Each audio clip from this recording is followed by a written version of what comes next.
And we are live. Okay, I'll call this meeting to order, and I see that we have Peter Shea. You don't need to introduce yourself. I see you have some of our cheesecake. Besides saying how great the cheesecake is, do you have any public comments? No other comments. to start. Okay, thank you for being here, Peter. I don't know if you've had a chance to look at the minutes from February 11th. Lots of details in here. And I do want to follow up on a couple of them before we close today. Okay. A couple of items on it. Do I hear a motion to approve those minutes? So moved. Second. All in favor? Aye. The minutes are approved. And so I see here that we need to discuss fiscal year 2025-26 budget request. Is the first item Judson's? It is. Okay.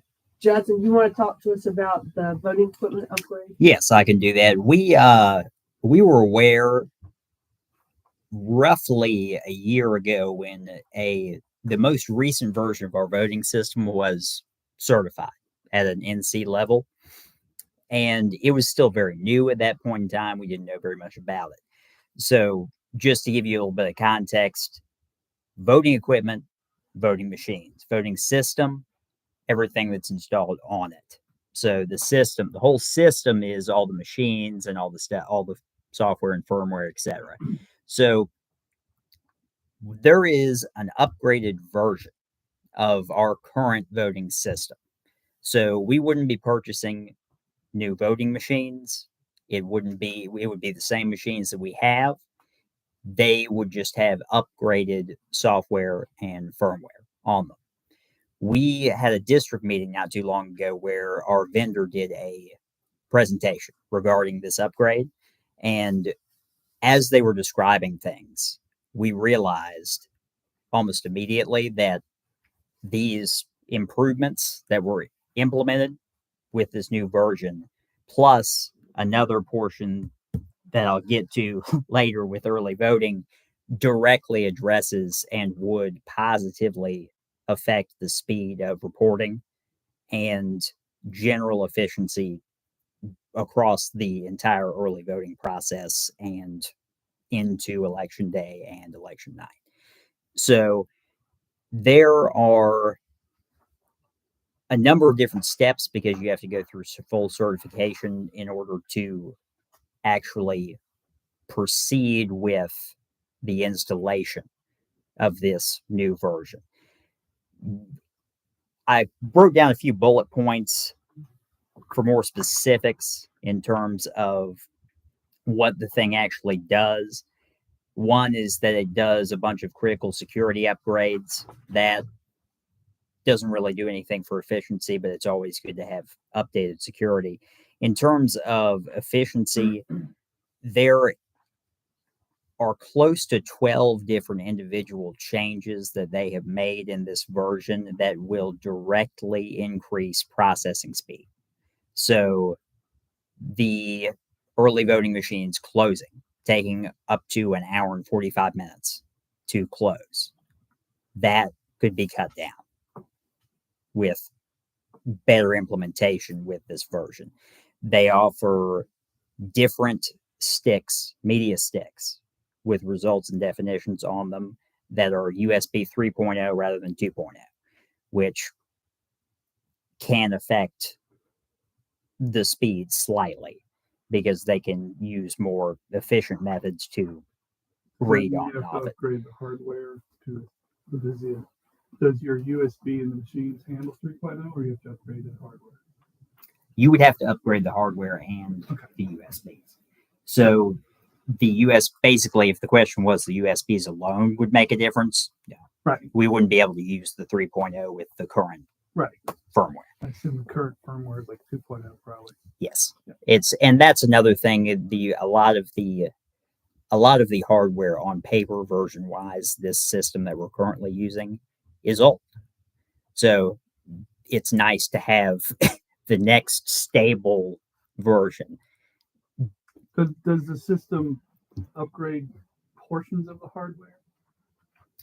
It upgrades the hardware technically in its entirety. They do a full reinstall.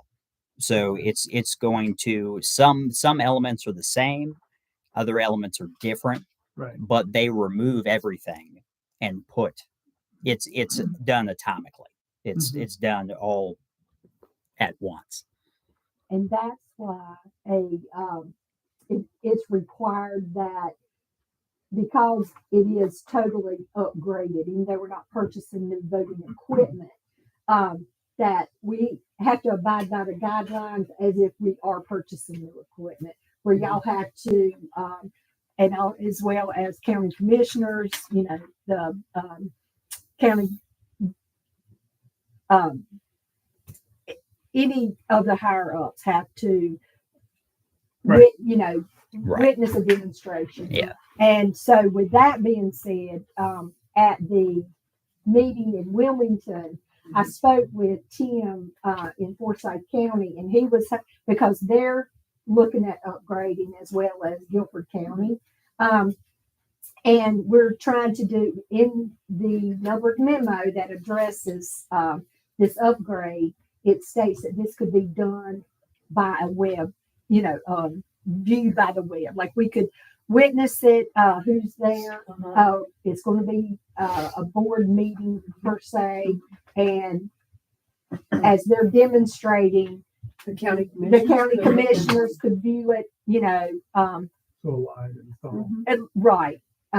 It's recorded in case they're looking for nefarious people. Right. It would be a web demo for the board members, county commissioners, etc. So Is that like a new memo or an old? it's an old memo that has been updated. Yes. I have a question. I'm sorry. You mentioned efficiency and speed. How about accuracy?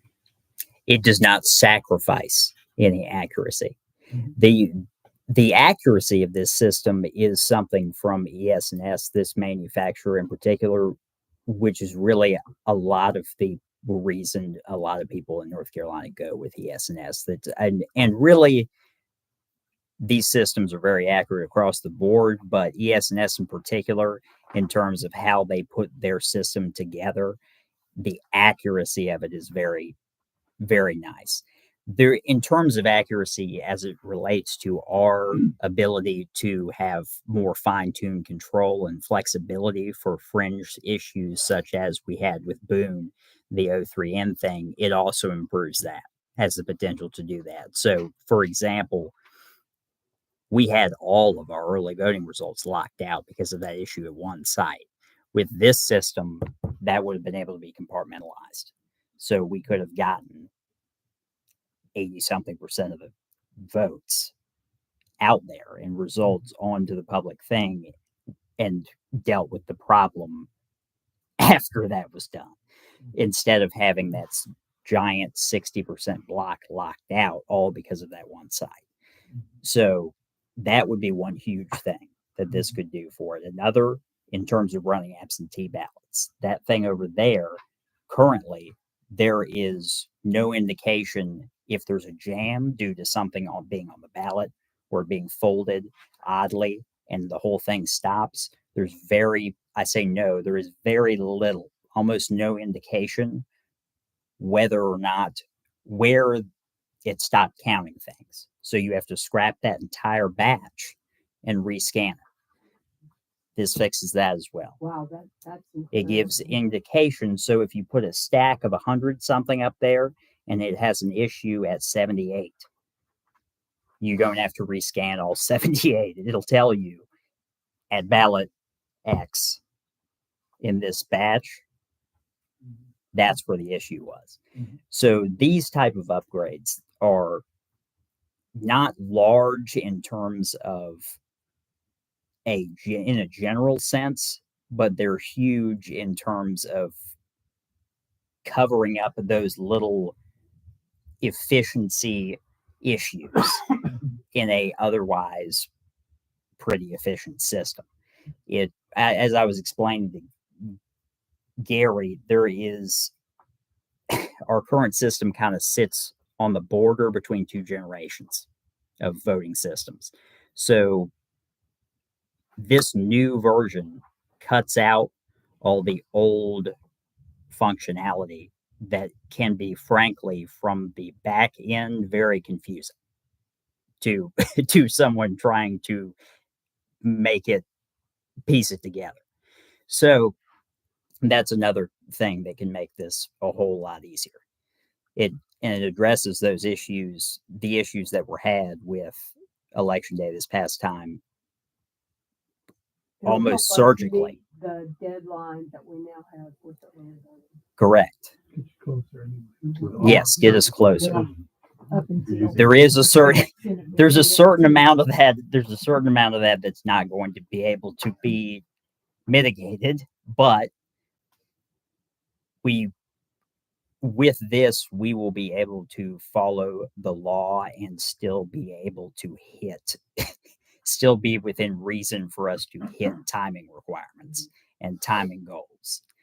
So, with the addition of that upgrade, not to confuse everybody, but there's another portion of that is something called the Express Vote Printer. And if y'all want to take a look at that little flyer with a case study on that, the core cause of the 03N, 03N2 issue was the fact that the way we currently do things, the entire responsibility of assigning the correct jurisdiction and ballot style to a voter based on the form they're given at check-in is on our workers on the other side with those machines. There's no code that, Correct. right.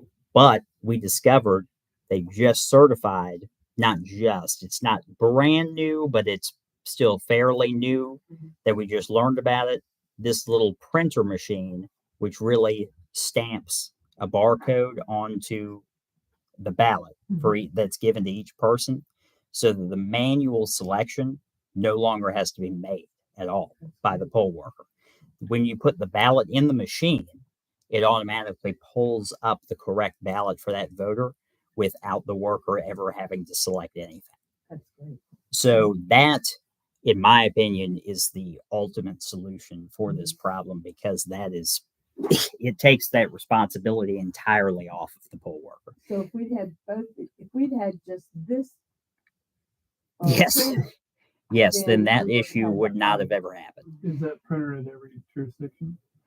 During It early is voting. early voting. Oh, yeah, yeah. Early. It would only apply when we use express votes for all voting. Got it. On election day, it wouldn't be necessary, and we couldn't use it on election day because we have paper poll books. Gotcha. Mhm. This requires a laptop that it can get the jurisdiction from. Yeah, cool. So Essentially, I got two sets of. I'm an old IT guy, so all sorts of questions are popping up in my head. it's all good. I like the question. No, so first of all, does this mean that every jurisdiction has a different set of updates and different sets of equipment at different stages based on what they bought or not bought?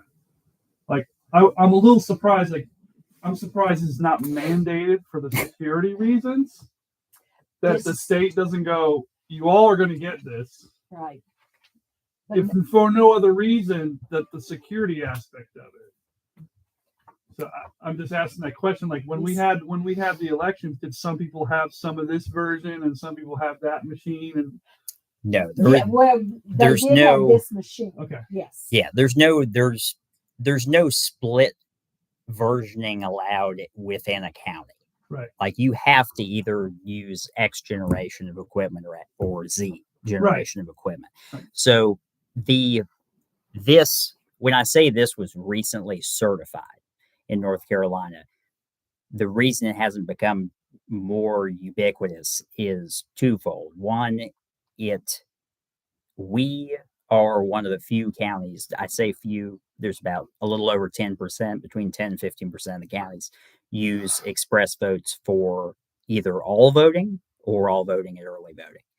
If the entire state did that, this probably would be mandated.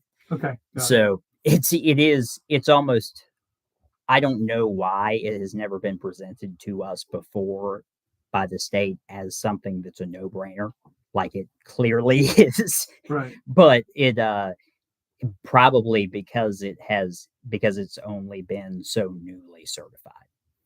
So once I realized what this was, I pretty much immediately was like, No, it makes this has to be done. clear sense that it should have it. I was just surprised that it's even optional. Right. There's even a version where you can give that responsibility to poll workers. That is It just seems, yeah, it's not the other thing I was going to ask is, does this prolong, if it's changing out, like let's say it's just a computer and it's changing out the motherboard and the processor and the software, so you're going from Windows 10 to Windows 11 essentially, kind of. So the software is getting upgraded, a lot of the hardware, they're still keeping like the power unit and the shell and everything else, but yes. the guts are coming out and you're getting new software, Yes. right? Do you guys have a warranty? Does it prolong the warranty? Does it hurt the warranty? Does it prolong the life of, you have to buy a whole new unit every 10 years or any of that kind of stuff? She would have to get more direct answers, but I am fairly certain that the warranty, it either restarts from when you upgrade based on the fact that you have to go through full certification again. So That would be a good question to ask, because if it restarts it, that's a good thing. Right? yes, And then you have support when you need to. I mean, if it was just software, I'd be like, why aren't they including the software in your overall maintenance? But since it's software and hardware, I get it. Yeah. So that was my other question, but you already answered that. So. yeah, they had to examine the entirety of the source code at a state level before they would allow anyone Sure. to upgrade. So And this is all done from Russia? No, I'm just kidding. there you go. There you go. China? As, Just a joke, yeah. since this is coming up in our budget discussion, is the cost of this prohibitive? Can it be managed within our budget? Will we have to cut something in order to do this upgrade? Okay, we would not be able to purchase that in this current budget year. This would be something we would, I would want to, put in the upcoming budget year. Because again, it has to be tested in one precinct. And so we could test if it passed the preliminary, where it was approved by y'all and the commissioners, and went to the next step. The next step would be, testing it in one of the precincts, which could be done this fall before it's installed into all of the voting equipment to go into full swing by March of next year. Mm-hmm. So could it be tested like in the Burlington primary? It could, it could also be tested with a separate simulated election. right. That would be another option. It would depend on, we need to look at how that would affect reporting in general and collection of results to use that one test precinct. I need to look at that a little bit more closely because it implies in that process as it's written heavily that you have to manage two separate reporting systems and set up two entirely separate elections, one of which is one precinct and the other is the other 38. So I'm not sure yet from a state standpoint how you get those to merge, how that process goes, those details of it. So a simulated election could be easier. Well, But- we did it. We tested it in one precinct back when we purchased it. So, I mean, it would just be a matter of. So at this point, does the board simply need to vote that we move ahead with the process for the upgrade and for the express vote printer purchase? Okay. If you would like for us to move ahead, and then we can start, with Going through that right, process. going through the process and setting up the. We have asked for quotes. We haven't received them yet. Which, when they were here, they gave us an estimate of they gave us separate estimates when we we're here Yes. for each piece, which Mhm. they are wont to do, Mhm. and it added up to between $60,000 and $80,000 is Mhm. what we estimated from their estimates Mhm. of Mhm. individual pieces. Mhm. So it's a chunk of change, Mhm.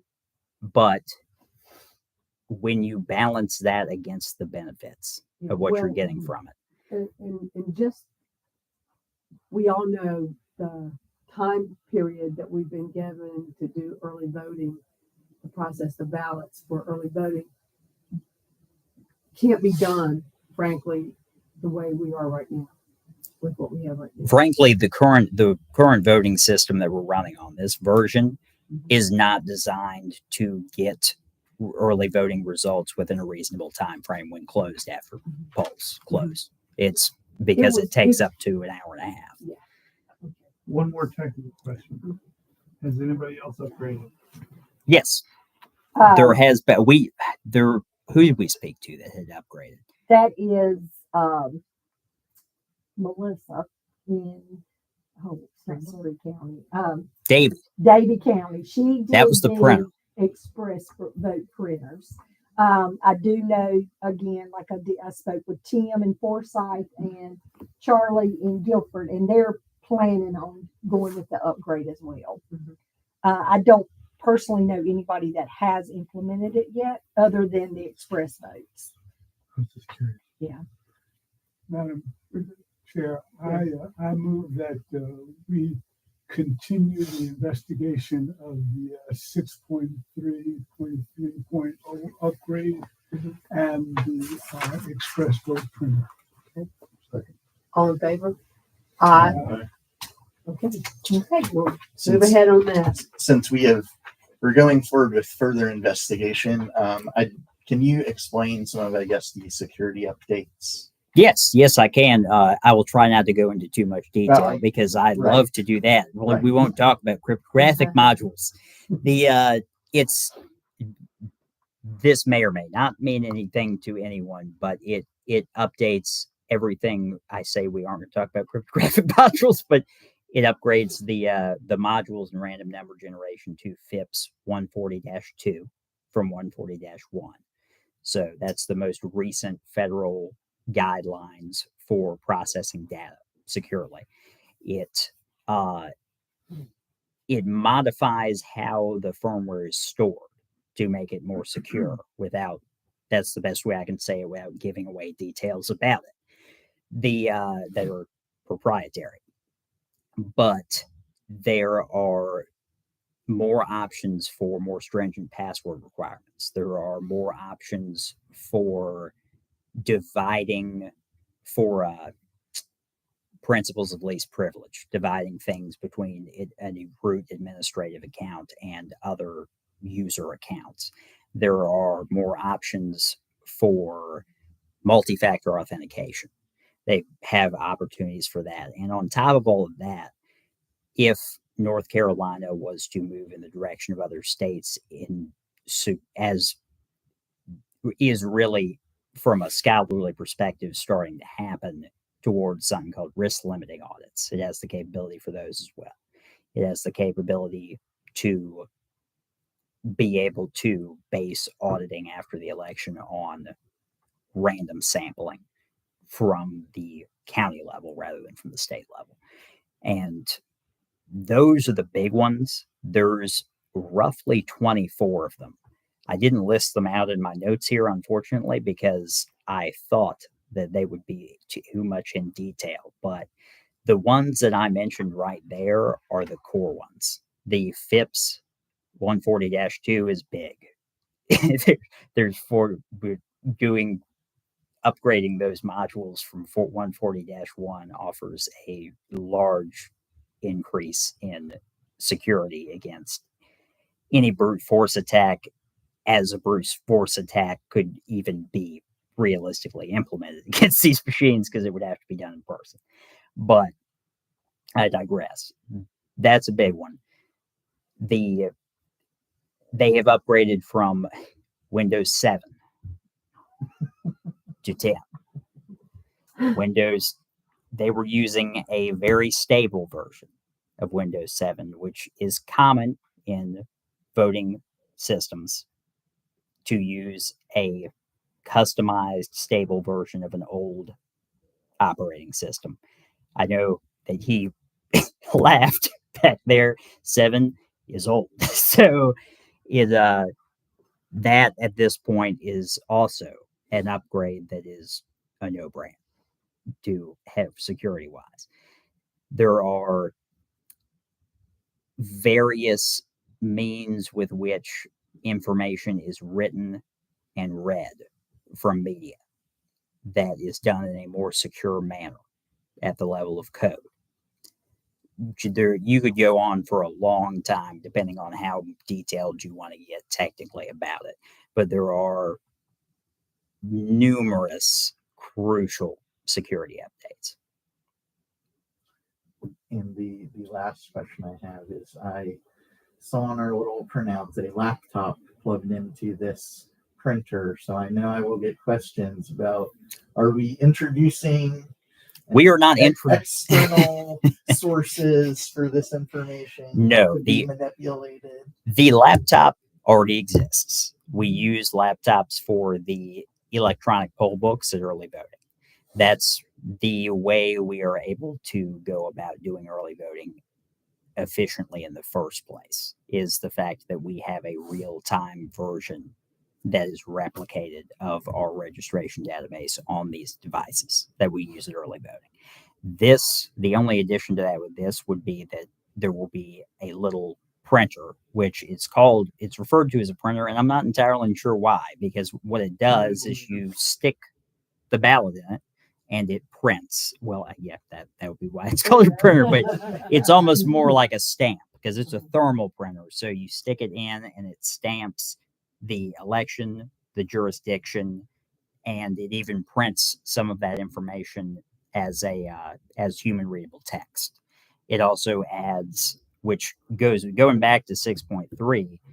6.3 with that will also print official ballot on these things, which is currently not a portion of that, which is on the full face.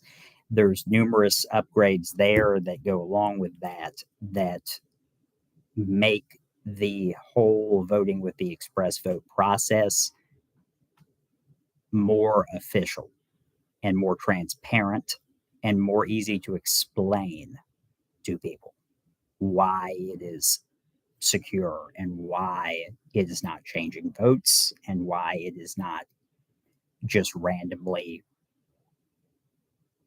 omitting people from the ballot. So those are all benefits that can come from the combination of these two things. There was one other update that I found very, I think, useful, is on the express votes. If y'all voted early, you have to keep hitting next page, next page, next page. These will be exactly like your full face ballot. Okay, it'll come up as a full face ballot, and you just either we can have it programmed where they have to hit the circle, or just they'll put a square around the name and they can push the name instead of having to do next page. It still might be an additional page, but it won't be 10 or how many, And especially on the express vote with the 6.3, there are tons of quality of life updates like that I did not even bother to mention because I was focusing on the efficiency and the security. It's just one example out of probably a dozen. Is we had an issue this past time with the fact that the presidential contest had so many candidates, you had to navigate to the next page to see the last person and then go back to finalize your choice, even if you chose someone on that page. That doesn't happen anymore. You see, it can be programmed such that you see everyone every time on a single page.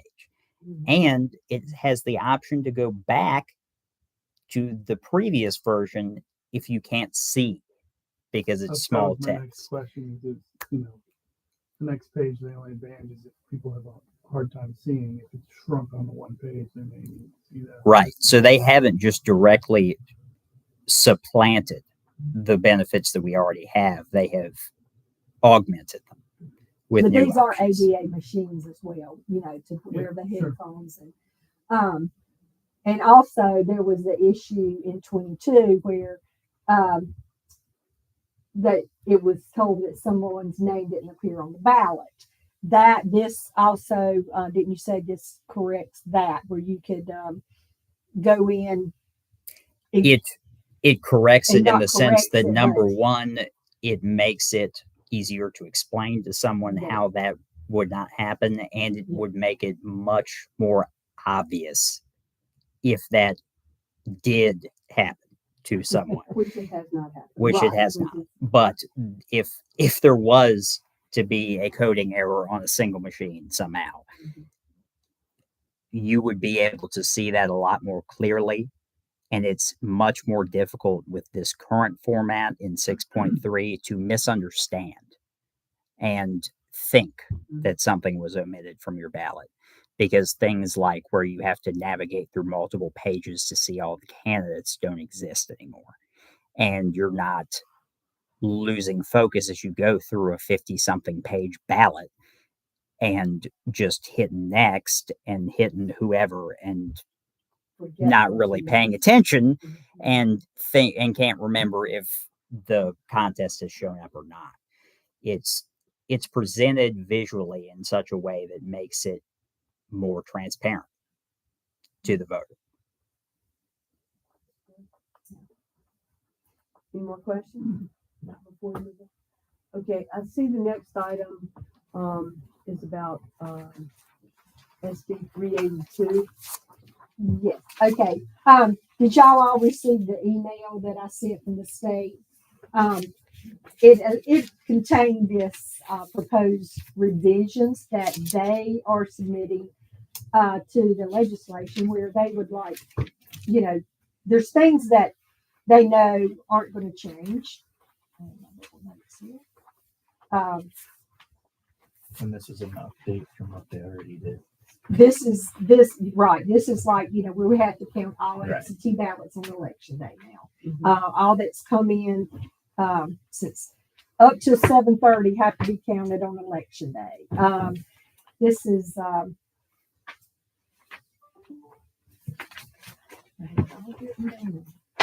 Take your time. Got a lot of papers. there. yeah. Let's see.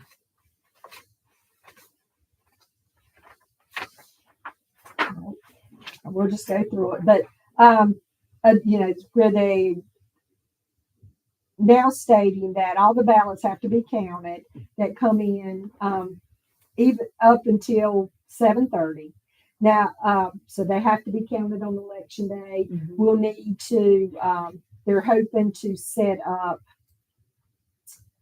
where we can have more absentee meetings in bigger elections. You know, now we can have them once a week, beginning 6 weeks prior to election day. And, you know, we usually count ballots probably about the third, fourth, fifth, you know, each week leading up until election day. Mhm. We might, in bigger elections, have to have more meetings to accommodate, you know, so we won't be counting 5,000 ballots on election day. Right. One thing that I'm hoping would help alleviate so many on election day is now also, you know, the request was, the deadline for the request was the Tuesday prior to election. Well, now it's 14 days prior to election. So there's actually 2 weeks that we won't be sending out absentee ballots where it was just a week. Mhm. So hopefully those people will go ahead and get their ballots in and not wait, won't be pushed Mhm. to get them in close to election day. They'll have an extra week to get it in. We could set up another meeting, you know, prior, in between to count what we have. That's what they're working on, hoping that we can accommodate more absentee meetings. Let's see. And it's also stating that there's the possibility that no results will be posted for anything at 7:30, as both early voting and absentee ballots, you know, will be delayed for hours after to So close they're, the polls. so they're actually acknowledging They're that that's going to acknowledging happen. that. So that's Big in on case that, somebody, They probably need to replace possibility with certainty. certainty, exactly. And in bigger elections. Yeah. We might be fine in municipal, but Well, still, it won't be 7:30 because. yeah, and you Right. know, it still but, applies. And then the possibility that, also that it says this is after election officials have already worked. We've worked all day since basically 4 a.m. counting ballots, doing everything else we have to do on election day. And so it's just they're hoping to alleviate so many being ran on election day. Mhm. If there is somebody brings their ballot in on election day and Charlene then starts reviewing them and realizes say the voter didn't sign, everything else is fine, but the voter didn't sign, that she'll have to call this voter and tell, they have until lunchtime on Friday, 2.5 days basically, to she'll mail the cure letter, or they can come into the office, but it has to be in our office by 12 noon on Friday now. Mhm. We also have to have provisionals, done prior to 12 noon on Friday. So that that's going to require more office help. We're going to need more data entry people. That gives us basically 2.5 days to research provisional ballots where we had 10 days prior, in the past. Now we have 2.5 days. So will the fact that you've got them for these 2.5 days and you bring more people in, but previously we had 10 days and you were paying them, so will it balance out so that the cost won't be that much more? Well, in the past, we generally office staff did provisionals because we want, Right. We You won't- don't- yeah. we might had some help with data entry, but as far as research, we did the research. Right.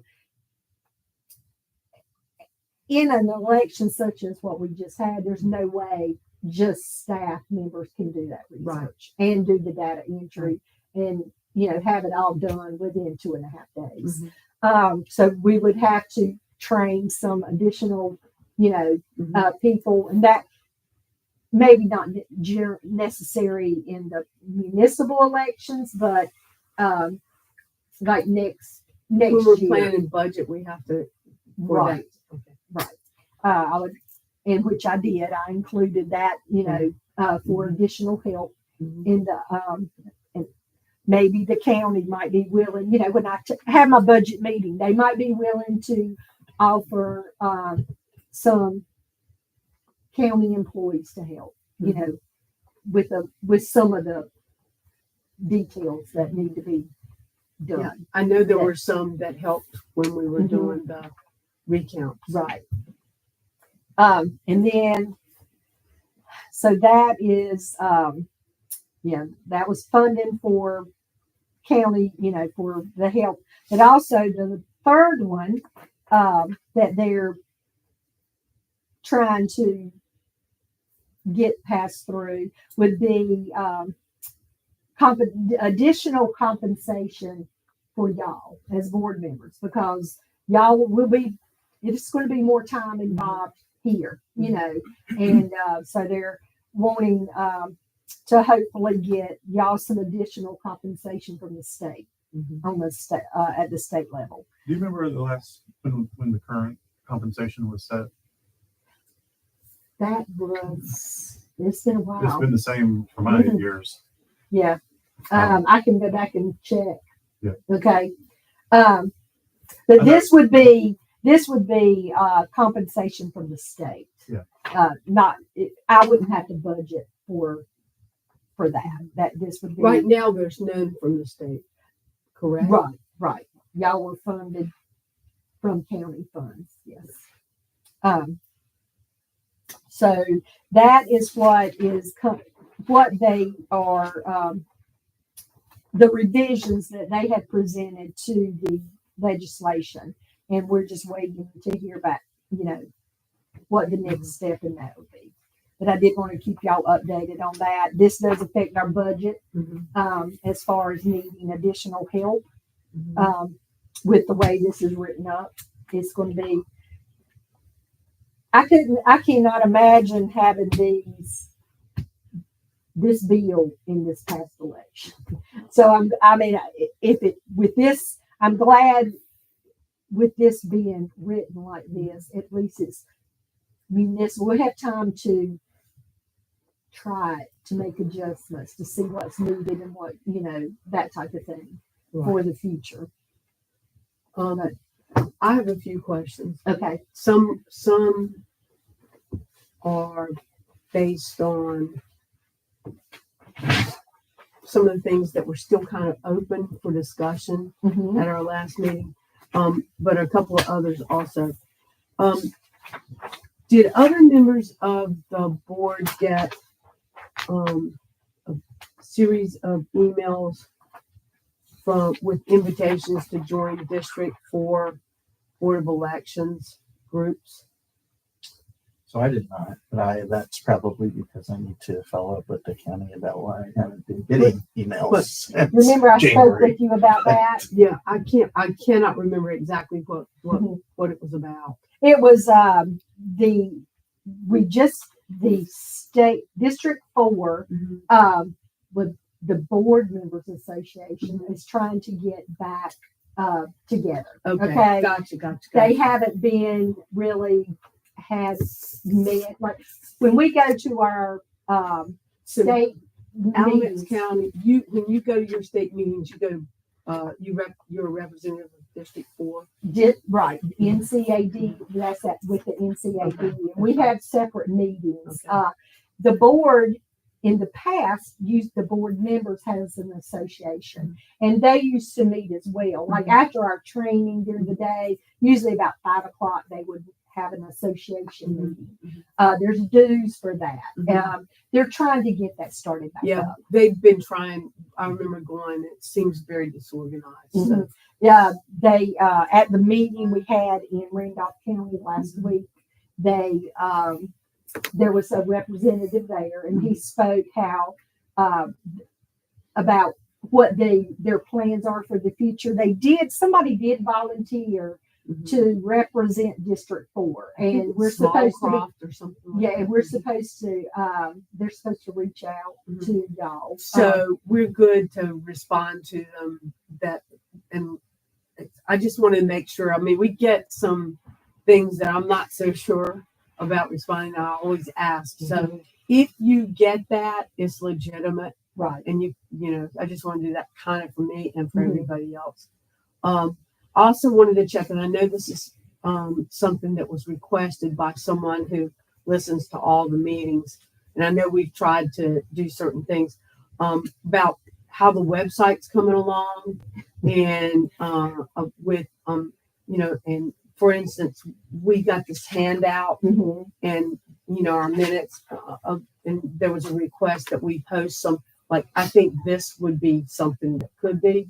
I mean, I won't determine that, obviously, but, you know, this is the kind of thing that when we're discussing it and they don't have it in front of them or access to it, it probably would be good if they could see that. Right. Understand a little more. And we are working on that. We're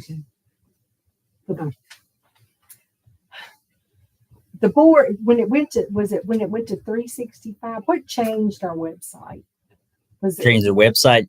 Are we talking about the website or offering board related things? That's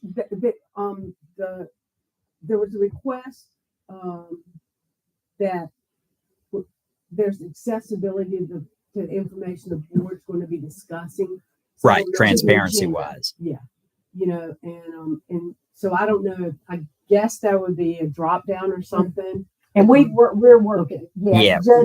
we're, We have an Going- option set up to make that happen. Mhm. It just is a matter of going live with it. going Okay. live with it. All right. But I just didn't, I know we try to be very, upfront If you're gonna adopt something like that, Mhm. I mean, the commissioners have a deadline for stuff to be put, like this agenda has to be done by a certain time. Mhm. And so that you're static, so that the people in the background can upload it Mhm. and not have any last minute things. So you just need to be disciplined about, like the county commissioners say, by this date, it's not on there, it ain't coming on. Mhm. And then Gotcha. usually the board chair goes over it with, decides Mhm. whatever. Mhm. But that would be the only way to do it, because it gives them time to upload it, and then people can have it. Mhm. You can't do it real time per se, you know what I'm Right. saying? Right. But that would be my strong suggestion, is Okay. that you be disciplined about What you- day? it's- what day it's due, what day you have it submitted, and that way people have it ahead of time. So I guess then it's you, me, Judson, we need to coordinate. Okay. All right. That'll be good. Yeah, the skeleton for implementing that is there already. All right. We just need to make those decisions. Okay, thank you. And then my other questions were,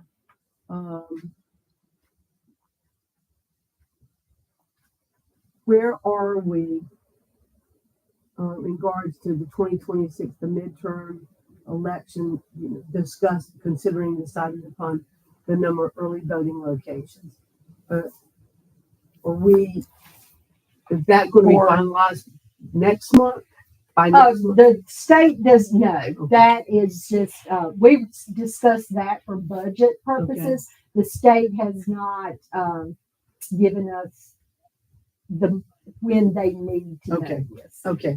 That I have a feeling probably will be more in the late summer, early fall Okay. for the midterm elections. Okay. And I guess the same is true about we're still in litigation about the absentee and the provisional meetings. The schedule.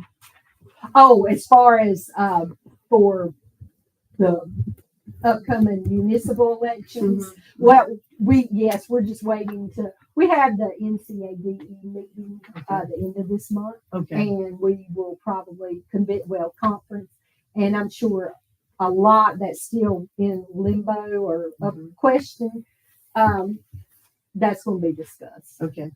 And I guess we also, we talked a little bit about the Griffin protest and where we were. And I think that when you met in your huddle meeting, they probably talked about that. They But- did not bring it up. Okay. They did not bring It's it up. still in litigation, so I guess that's where we stand on that. And as well as about the number and party affiliation of board members, that's still in litigation. Correct. And did they talk about if there was going to be a possible constitutional amendment on the ballot, No, upcoming they ballot? didn't Okay. discuss that. Okay, just, No. we get those questions, Right. and I just wanted to make sure that we were as up to date as we could be about it. Anybody else have questions, concerns?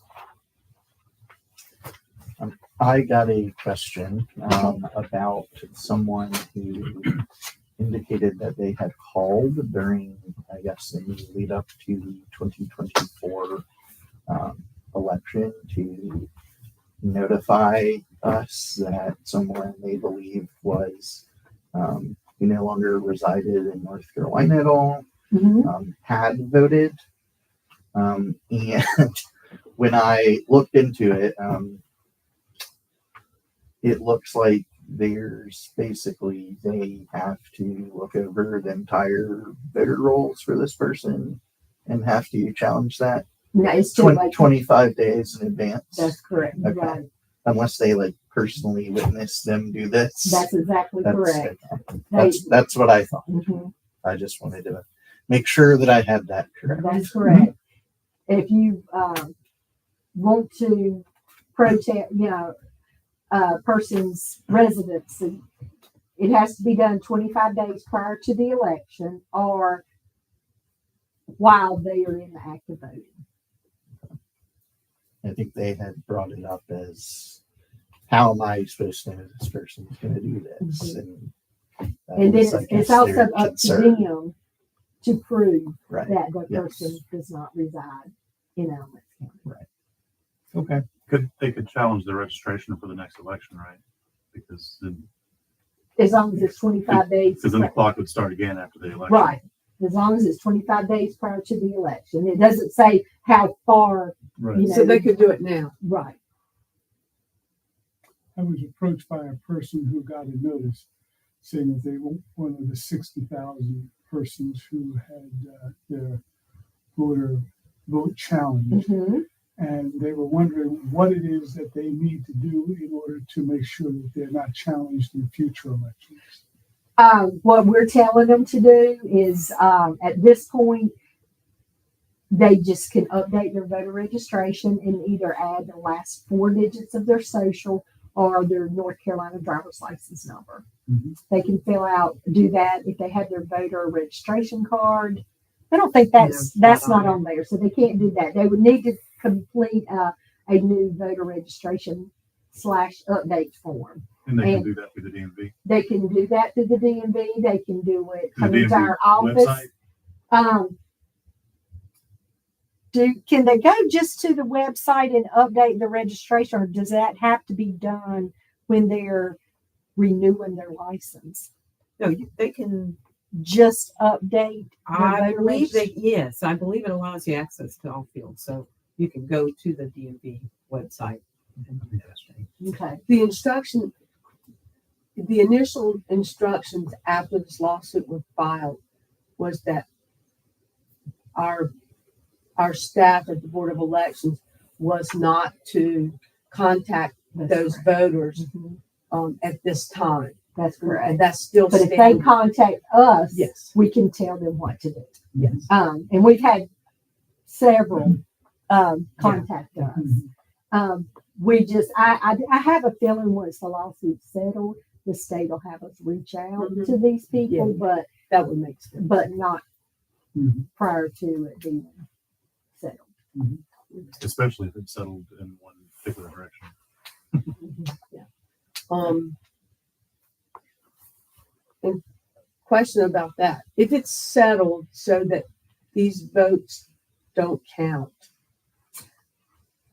how will they have a special election? Will, Most likely, probably so, because if these people voted election day, we have no idea what ballot is theirs. We don't know how they voted. There's no way for us to redact any votes.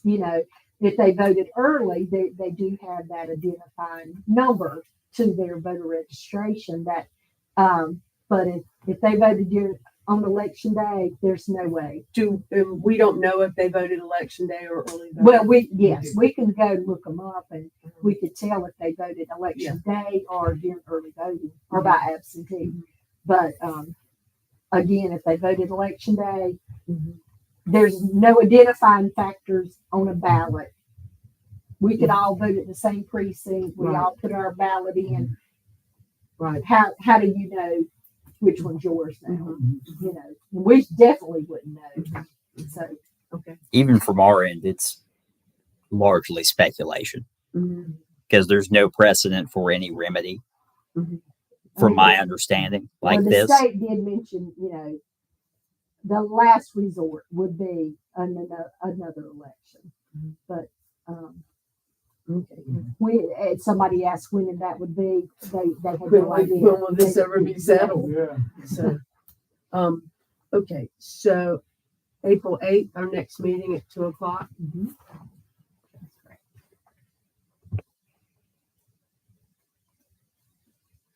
If there's no further discussion, I'll entertain a motion to adjourn. So move. Second. All in favor? Thank you, everyone. Thank you. This was probably an interesting meeting for you.